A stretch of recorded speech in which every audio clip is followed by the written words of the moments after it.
Welcome to the world of science fiction stories, and don't forget to like, share and subscribe my channel. Enjoy the listening. The galaxy declared war, then a lone human ship made them surrender. The stars glittered against the vast emptiness of space as the massive Alliance ship entered Earth's solar system. It was the largest spacecraft humans had ever seen, a city in space that dwarfed even the most ambitious human constructions. The ship moved with a grace that seemed impossible for its size, gliding past Jupiter's orbit with barely a ripple in the fabric of space. On Earth, governments scrambled to prepare for humanity's first official contact with alien life. The United Nations Space Command had detected the approaching vessel weeks earlier, but only now did they understand its true purpose. This was no random encounter, the aliens had come specifically to meet humanity. Admiral Tom Wilson stood at the command center of Earth's orbital defense station, his weathered face tense as he watched the holographic display. "Are our ships in position?" he asked, his voice steady despite the weight of responsibility on his shoulders. "Yes, sir," replied Officer Lisa Gray. "The welcome fleet is arranged as ordered, and all weapon systems are in standby mode as a precaution." Wilson nodded. Humanity had unified after discovering they weren't alone in the universe. The old nations still existed, but they now operated under a single banner when dealing with space matters. It had taken the threat of extinction to finally bring people together. "Open the communication channel," Wilson ordered. The alien vessel responded immediately. The large screen at the front of the command center flickered to life, revealing a being unlike anything humans had imagined. It had 6 eyes arranged in a circular pattern around what appeared to be a head, skin that shimmered with an iridescent quality, and spoke through a translation device. "Greetings, people of Earth. We are the Alliance, a collective of 37 spacefaring species who govern this sector of the galaxy. We have been observing your civilization for some time and believe you are ready for formal contact." The being introduced itself as Ambassador Lox, representative of the Alliance Council. Over the next few days, a series of meetings took place aboard the orbital station. Humans learned about the vast interstellar community that existed beyond their solar system, thousands of worlds connected by advanced travel technology, sharing knowledge and resources. The Alliance representatives seemed impressed by humanity's rapid technological advancement. "Your species has progressed from primitive flight to space travel in less than 2 centuries, Lox noted. "Most species take twice as long to achieve such development." What the humans didn't realize was that this remarkable pace of innovation was precisely what concerned many Alliance members. In private chambers aboard their vessel, away from human ears, heated debates raged. "They adapt too quickly," insisted Commander Dre, the military advisor to the diplomatic team. "Look at their history, they develop weapons faster than moral constraints on using them. They've nearly destroyed their own planet multiple times." Ambassador Lox remained more measured, but another council member countered, "They've also shown remarkable resilience and creativity. Their art, their music, they could contribute greatly to the Alliance, or they could spread like a disease through our systems." "Better to contain the threat now," added another. Despite these hidden concerns, the public face of the meeting on the command deck of the Alliance flagship took a different tone. Commander Dre seized the moment. "You see, they disguised this as a friendly demonstration, but they're testing weapons that could penetrate our standard shields." "It could be a coincidence," Locke argued, but doubt had crept into the minds of the other representatives. Over the next 2 days, the Alliance diplomats became noticeably colder in their interactions. Meetings ended early, and promised technological exchanges were postponed. Unknown to the humans, an emergency vote was taking place among the full Alliance Council, with Commander Dre presenting evidence that humans posed an imminent threat to galactic stability. The vote was close, but fear won out over diplomacy. The decision was made: Earth would be neutralized before it could become a true threat to the established order of the galaxy. Admiral Wilson sensed something had changed. "They're pulling back their diplomatic teams," he told Earth's president during an emergency briefing. "Something's not right. Could we have offended them somehow?" the president asked. "Possibly, but my instincts tell me there's more to it," Wilson replied. I'm placing our forces on heightened alert. His caution proved justified, but too late, the attack came without warning. During Earth's night cycle, Alliance warships hidden behind Mars suddenly jumped into position around Earth and opened fire on the orbital defense stations. The bombardment was precise and devastating. "We're under attack," Officer Gray shouted as the command center shook violently. "Multiple stations hit. Earth Defense Fleet is scrambling to respond."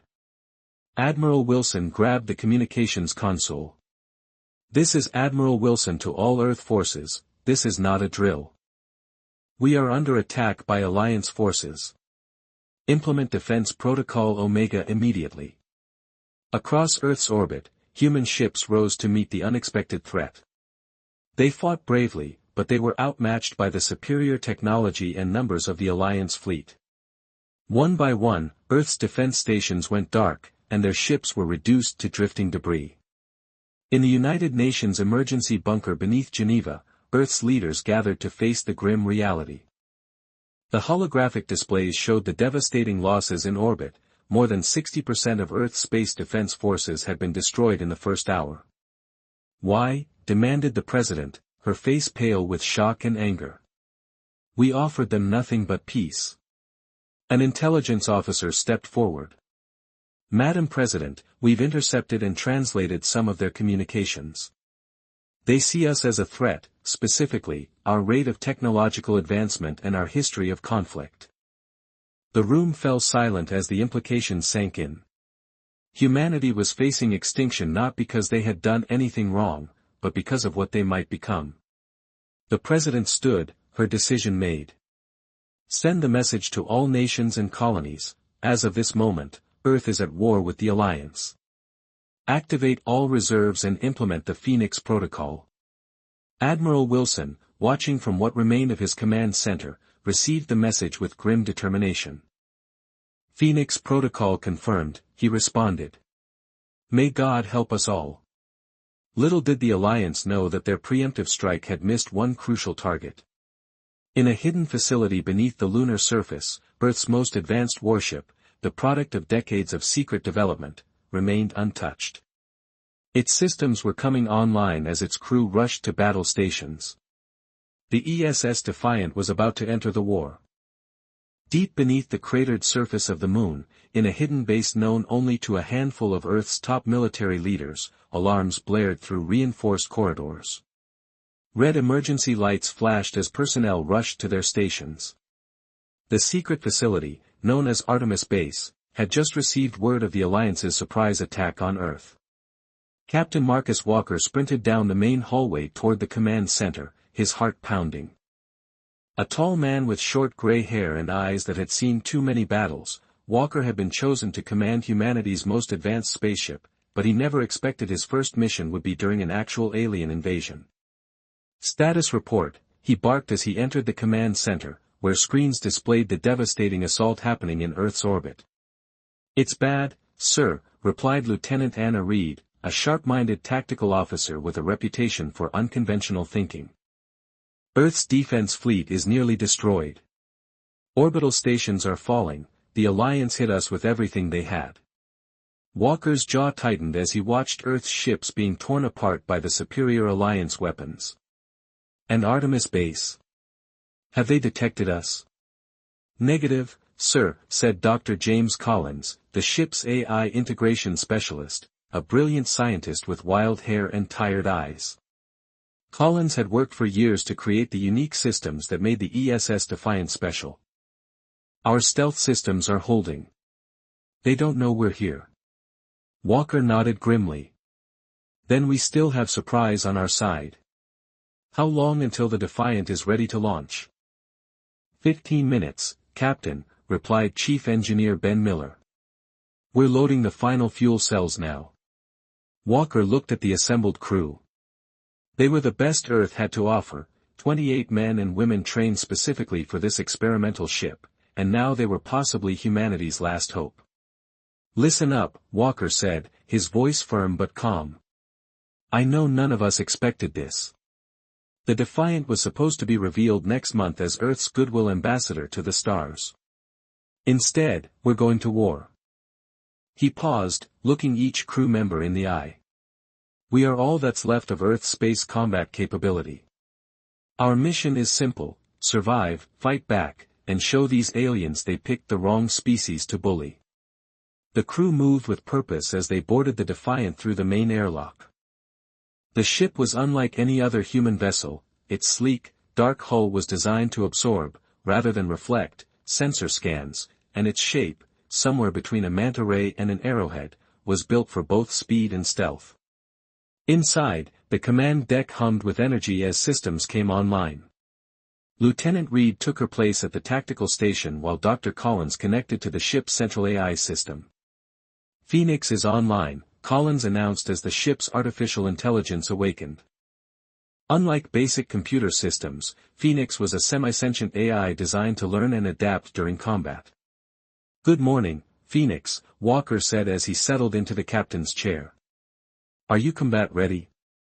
"All systems operational, Captain Walker," the AI responded in a calm, neutral voice. "I detect 27 Alliance warships in Earth orbit. Their attack pattern suggests they are unaware of our existence." Walker nodded. "That's our advantage." "Chief Miller, are our engines ready?" "Yes, sir, fusion drives primed and quantum fold system on standby." "Then it's time." Walker took a deep breath. "Lieutenant Reed, prepare weapons." "Dr. Collins, maximum stealth mode." "Let's show these aliens what one human ship can do." The Defiant launched silently and invisibly. The hidden bay doors on the lunar surface slid open just enough for the ship to slip through before closing again, leaving no trace. The ship's revolutionary propulsion system left no energy signature as it accelerated toward Earth's orbit. In the command center on Earth, Admiral Wilson watched the continuing attack with growing despair. More than 80% of Earth's defenses were gone. Then his communications officer turned to him with wide eyes. "Sir, I'm receiving an encrypted message. It's from Captain Walker." Wilson's head snapped up. "Walker, the Defiant is operational." The message read, "The Phoenix rises, watch the fireworks." For the first time since the attack began, Wilson allowed himself a small smile. "Godspeed, Captain," he transmitted into space. The Alliance command ship hovered above Earth, directing the systematic destruction of human defenses. Commander Dre stood proudly on the bridge watching his plan unfold. "Perfect, move the third attack wave into position," he ordered. "Target their ground-based launch facilities." "Next, Commander," one of his officers called out, "we're detecting an anomaly near the fourth planet's moon." Dre frowned. "What kind of anomaly?" "Uncertain. It appeared for just a moment, then vanished from our sensors, probably a glitch." Dre dismissed the remark. "Continue the attack pattern." That was his mistake. The Defiant emerged from stealth mode directly behind one of the Alliance's largest warships before their sensors could even register the human vessel. The Defiant fired its main weapon, a concentrated beam of energy that sliced through the alien ship's engines. "Direct hit," Lieutenant Reed announced as the Alliance ship's engines exploded, sending it spinning helplessly. "Re-engage stealth and change position," Walker ordered calmly. "Target the next ship in the formation." On the Alliance command ship, chaos erupted. "Commander, the horizon is crippled," an officer shouted. "They report their engine core is destroyed." "What? By what?" Dre demanded. "Unknown, their sensors detected nothing before impact." Before Dre could respond, another alarm sounded. A second Alliance ship had just lost all power, its systems completely disabled. The Defiant moved like a ghost through the battle, appearing just long enough to strike before vanishing again. Its stealth technology, combined with its speed, made it nearly impossible to track. "Their shield technology is sophisticated," Dr. Collins observed as data flowed through his console, "but Phoenix is identifying patterns. Their ships use a standardized energy matrix. If we can disrupt it, do it." Walker ordered. On their third attack, the Defiant targeted a smaller Alliance vessel. This time, instead of directly damaging the ship, they fired a precisely calibrated energy pulse that caused the alien ship's shields to collapse inward, crushing its outer hull. Panic spread through the Alliance fleet. Their carefully coordinated attack faltered as ships broke formation trying to defend against an enemy they couldn't see or predict. All ships, defensive positions. Commander Dre shouted. Find that human vessel. But the Defiant was already gone, retreating to the dark side of the moon to recharge its systems and plan the next attack. In the ship's small meeting room, Walker gathered his senior officers. Good work, everyone. We've bought Earth some time, but we're just one ship against their fleet. They're scared now, Reed pointed out. We've shown them we can hurt them. Phoenix has analyzed their communication patterns, Collins added, and they're calling for reinforcements, but their nearest support is at least 2 days away. Walker nodded thoughtfully. Then we have 48 hours to cause as much damage as possible. We need to make them think twice about staying in our system. Captain Collins hesitated. I've been studying their communications. Their coalition isn't as unified as they want us to believe. Some species were against this attack from the beginning. Walker leaned forward. Can we exploit this division? Possibly, Collins replied. The Lorens control most of the Alliance's medical facilities. The Taylor managed their long-range communications network. If we could make contact with either group, we might find allies. Walker finished, but first we need to give them a reason to help us. He turned to Reed. Lieutenant, is there a pattern to their ship designs? Any common weakness we could exploit? Reed called up detailed scans of various Alliance vessels. Phoenix has identified something interesting. Despite coming from different species, Alliance warships use a standardized propulsion system. It's like they all agreed to use the same engine design for compatibility. Walker prompted, and Reed smiled slightly. That design has a critical vulnerability. Their engines emit a specific radiation frequency during operation. If we could generate a counter-frequency wave, we could disable their ships without destroying them. Non-lethal warfare, exactly, Walker considered this information. How quickly can we modify our weapons with Dr. Collins' help? I think we can have a prototype ready in 48 hours, Reed said. Make it happen. Walker ordered. He looked around at his tired but determined crew. This could change everything.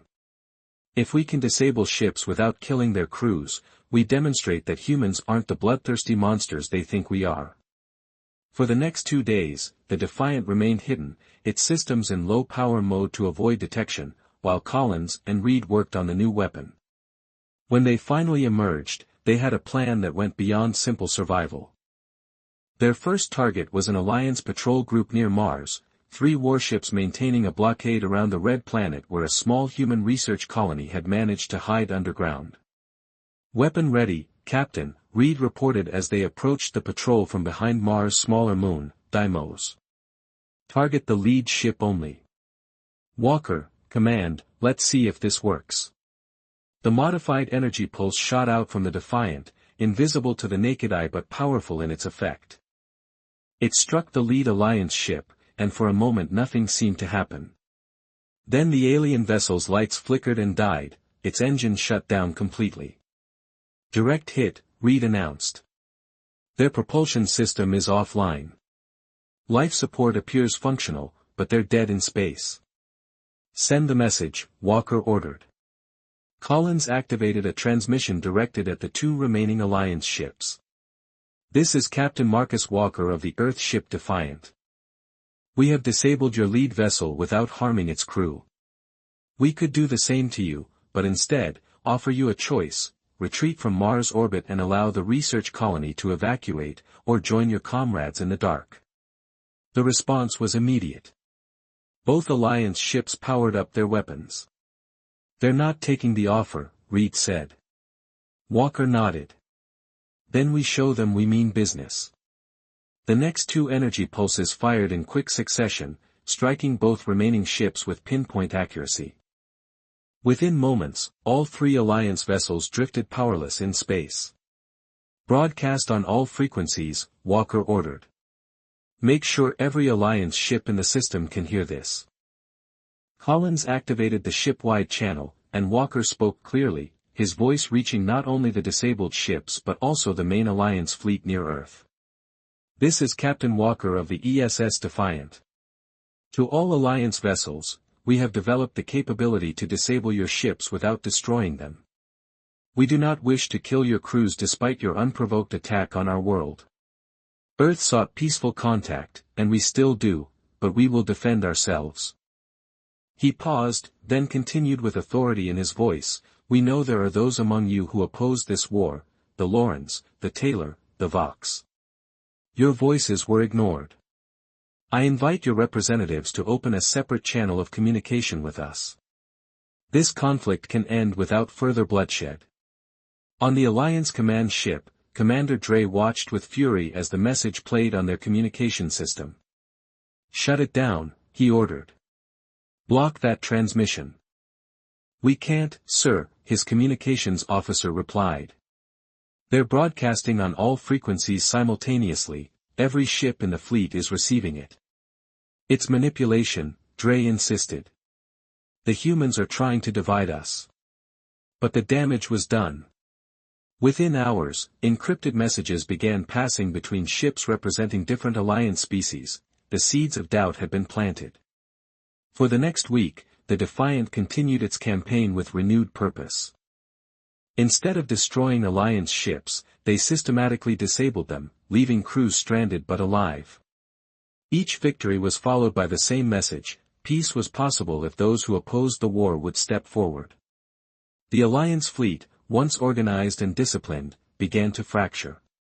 Ships from Loren and Taylor worlds moved into defensive formations, refusing to participate in attacks on Earth. The Vox went further, withdrawing their vessels from the conflict zone entirely.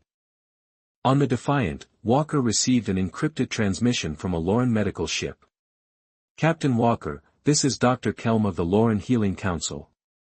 We wish to discuss terms for ending this unfortunate conflict.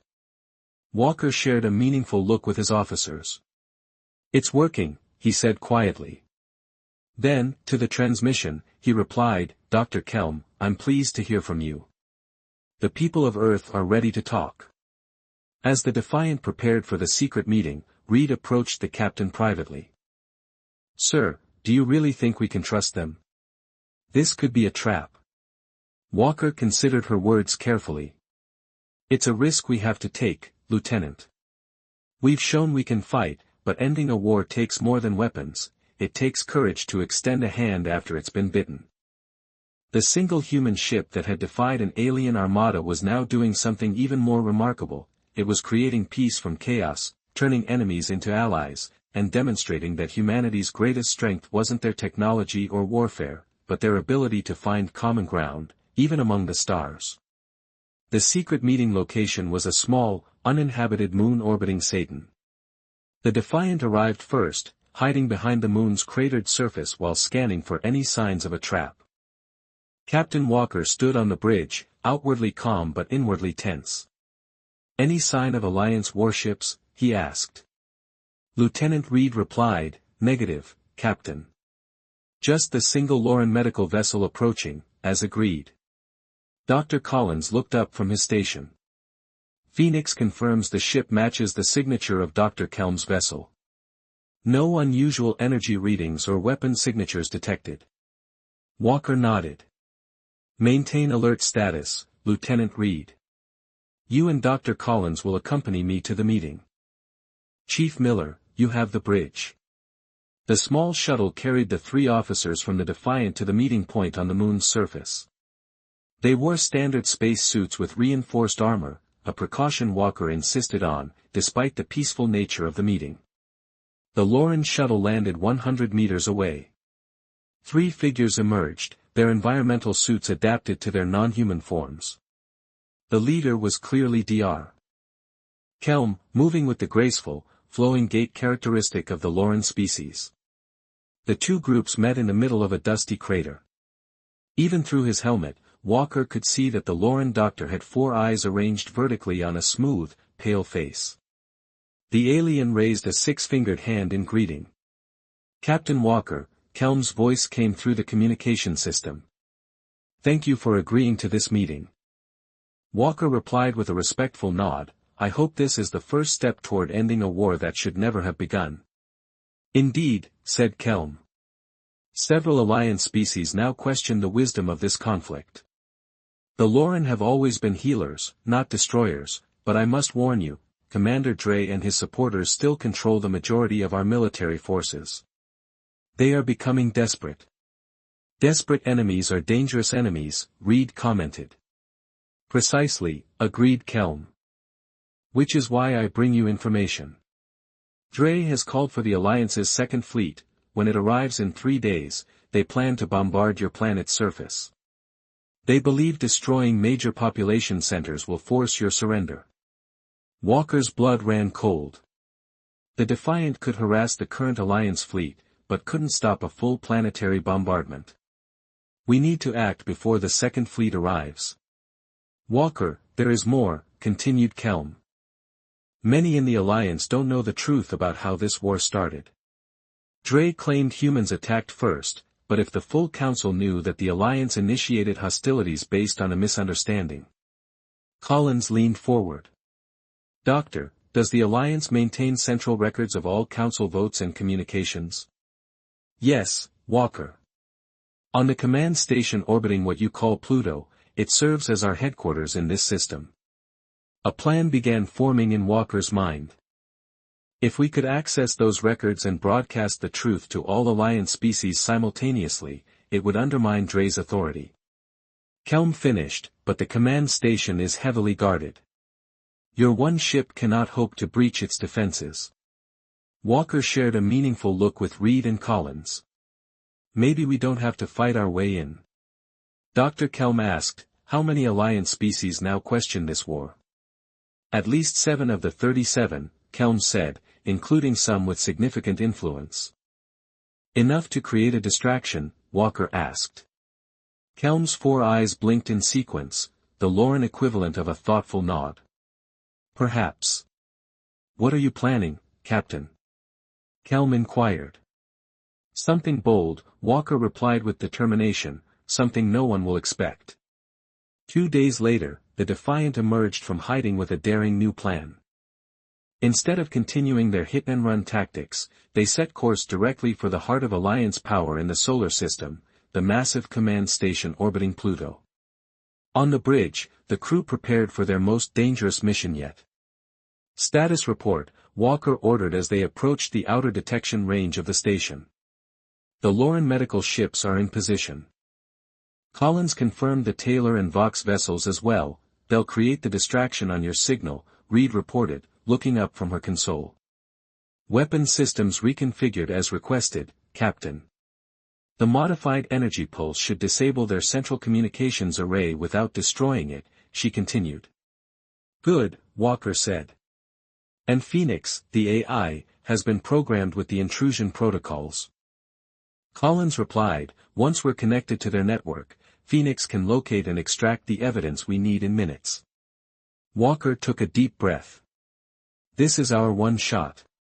If we fail, Earth falls. He straightened in his chair. Begin approach.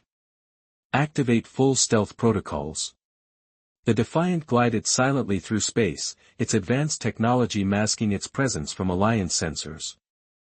As they neared the command station, the massive structure came into view, a central hub with 5 extending arms, each housing different functions of the Alliance leadership.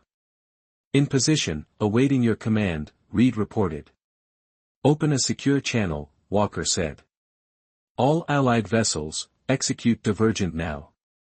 Across the Pluto system, ships from the Loran, Taylor, and Vox suddenly broke formation.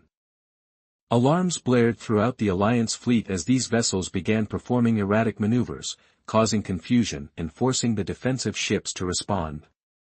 Now! Walker ordered. The Defiant dropped its stealth field and fired directly at the command station's communication array. The precise energy pulse struck its target, temporarily disabling the massive dish without causing catastrophic damage. Direct hit, Reed confirmed. Their external communications are down. Dar. Collins, begin Phase 2, Walker commanded. Collins activated the ship's special interface system. Phoenix is connecting to their network now. On the main screen, data began flowing as the ship's AI infiltrated the Alliance systems. Each security barrier fell before Phoenix's sophisticated algorithms. We're in their central database, Collins announced. Phoenix is locating the Council records from the day they voted to attack Earth. Meanwhile, on the command station, chaos reigned. Commander Dre rushed to the control center, his anger visible in his jerking movements. "What is happening?" he demanded. "Sir, we have multiple Alliance ships acting erratically," an officer reported, "and our main communication array is offline." "Where is the human ship?" Dre shouted. "Unknown, sir, wait, sensors detected it's here." The Defiant is directly alongside the command station. Dreza's eyes widened in shock. "Impossible, all weapons fire on that ship, but the defensive weapons of the command station have been designed to repel attacks from a distance, not a vessel clinging to its very surface." Aboard the Defiant, Collins watched as Phoenix downloaded the crucial files. "I've got it," he exclaimed. The original Council meeting, the vote, everything, including Dre's manipulated evidence. "Prepare to broadcast on Alliance frequencies." "Walker, status of station defenses?" "They're scrambling fighters, sir. We have maybe 5 minutes before they can reposition to target us." Walker nodded. "That's all the time we need. Dr. Collins, initiate the broadcast." Collins connected Phoenix to the station's internal communication system and began broadcasting. "Captain, broadcasting now." "Captain, this is Captain Walker of the ESS Defiant. To all Alliance vessels, we have now seen the truth." Walker's face appeared on every screen across the Alliance fleet and the command station control center. "This war began with deception based on fear rather than fact. Humanity sought peaceful contact, and we still do, but we will defend ourselves. The ESS Defiant has fought alone against your fleet not because humans love war, but because we refuse to be exterminated based on what we might become. We've shown we can fight, but we've also shown restraint, disabling your ships without destroying them, sparing your crews when we could have killed them. In less than 24 hours, I will disable every one of your flagship vessels simultaneously. Not destroy, disable. Consider this both a demonstration of what one human ship can do and a final chance to end this conflict before more lives are lost. The choice is yours." The transmission ended, leaving a stunned silence across the Alliance fleet and the command station. In the control center, Dre stared at the blank screen, his authority crumbling around him. "Sir," one of his officers said hesitantly, "the Loran High Council is demanding your immediate resignation. The Taylor and Vox have officially withdrawn from the conflict, 5 other species are calling for an emergency vote to end the war." Outside, the Defiant disengaged from the command station and vanished into the darkness of space. Its mission was accomplished. The tide had turned, a single human ship had not just survived against an alien armada, it had exposed the truth and changed the course of the war. And Captain Walker wasn't bluffing about his final demonstration, Dr. Collins had a plan that would shake the Alliance to its core. 23 hours after Captain Walker's bold declaration, the Defiant hovered at the edge of Neptune's orbit. The massive blue planet provided a stunning backdrop as the crew made final preparations for their most ambitious operation yet. "All systems ready," reported Chief Miller from Engineering. "Dr. Collins, modification to our energy pulse weapon is complete," Collins confirmed. Walker nodded, his face showing the strain of weeks of continuous combat. Dark circles rimmed his eyes, but his gaze remained sharp and determined. "Are we certain this will work?" Dr. Collins looked up from his station. "Phoenix has run the simulations 1,000 times. The theory is sound. By configuring our energy pulse to the exact frequency of the Alliance flagship propulsion systems, and bouncing it off our network of disabled communication relays, we can hit every command ship simultaneously." "At the range?" Walker asked. Collins confirmed every Alliance flagship from Mercury to Pluto will be affected, Lieutenant Reed added. We've confirmed the location of all 23 flagships. Most are still in Earth orbit, but several have spread throughout the system, hunting for us. Walker stood and faced his crew. This isn't just about disabling ships, this is our final message to the Alliance. Proof that humanity could have destroyed them at any time but chose restraint instead. He checked his watch. 1 hour until the deadline. Send a coded signal to our Alliance allies to evacuate their personnel from the flagships. As the Defiant made its final preparations, chaos reigned within the Alliance fleet. The exposure of Commander Dre's deception had fractured the once unified force. 7 species had officially withdrawn from the conflict, and several others were demanding an emergency council meeting on the Alliance command ship still orbiting Earth. Commander Dre faced a mutiny as officers from multiple species surrounded him on the bridge. You lied. You started this war, accused a Taylor commander. You manipulated evidence to make humans appear threatening. I acted to protect the Alliance. Dre shouted back. These humans are dangerous, their technological growth is unprecedented in a century. They would overtake us, so you decided to commit genocide based on what they might become. A Lauren medical officer asked coldly, that is not justice, that is fear. Before Dre could respond, a communications officer interrupted, Sir, we're receiving an urgent transmission from Alliance High Command, they've relieved you of duty. They're ordering an immediate ceasefire. Dreza's eyes widened in disbelief. They can't do that, we're in the middle of a war.